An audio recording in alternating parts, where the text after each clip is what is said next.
Hello everybody, this is Mighty Red here with my newest bell, or should I say chip. This is actually the General Signals Type 1, but this is actually the one that was actually made by Western Colon Hayes. I'm going to be doing a demonstration of this one, because there's not really that many demonstration bells, that many videos with the demonstration of the tone. Because this one is not, that controller over there, that blue one, is not the volume. This is actually a tone, which I actually love, so I'm going to be demonstrating this bell.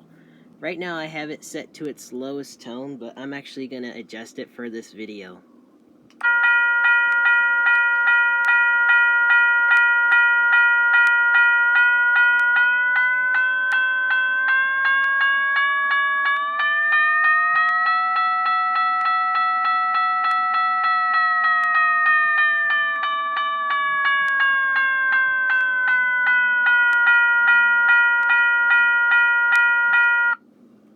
Honestly, I think the high tone is my favorite though.